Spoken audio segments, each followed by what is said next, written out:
Hi, I'm Jennifer Morris. I'm an Associate Professor of History. The capstone I developed is titled Global Human Rights, the Case for Women and Children. For the first assignment for this course, students wrestle with some of the larger issues that women and children face throughout the globe.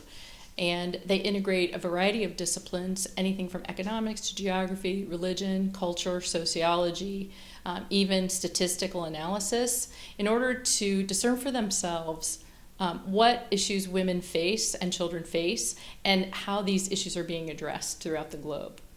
The reflective assignment for this course actually is based on a service project that's conceived and run by the students.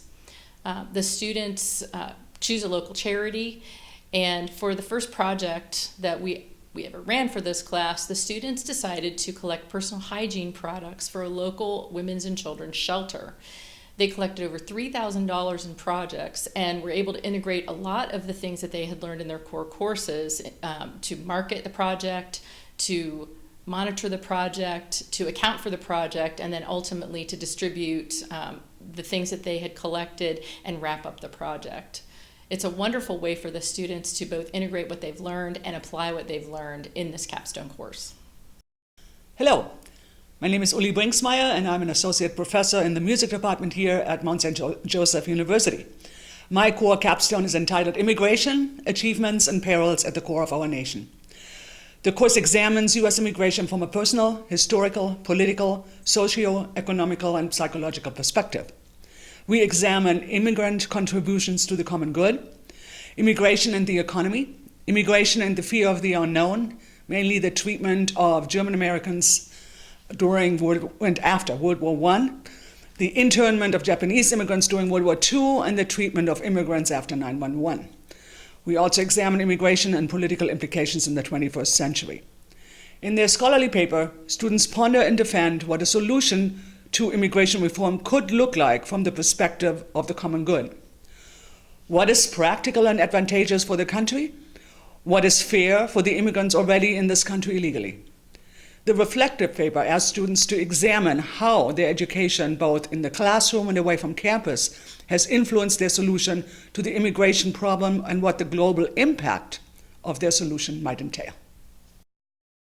Hi, my name is Dr. Carl Zelke. I'm director of the Writing Center and the Math and Science Center here at Mount St. Joseph University. And I also teach writing, English literature, and environmental studies courses as well. The capstone guidelines direct that these capstone courses are to examine global problems and their potential solutions. My course, titled Going Places, Oil, Transportation, and Cities, is an exploration of issues surrounding our transportation systems, including oil supply and growing scarcity, pollution from oil use, and finally the problem of urban sprawl and the effect of oil-dependent transportation systems have had on our developing cities and lifestyles.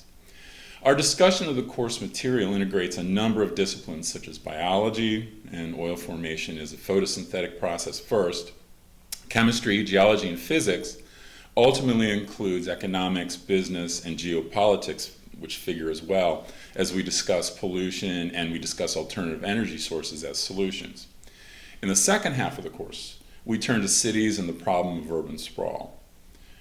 This adds urban planning and a treatment of serious social and class issues as well, as we examine the effects of urban flight and the gentrification arising from the movement, from the more recent reversal of this outward movement.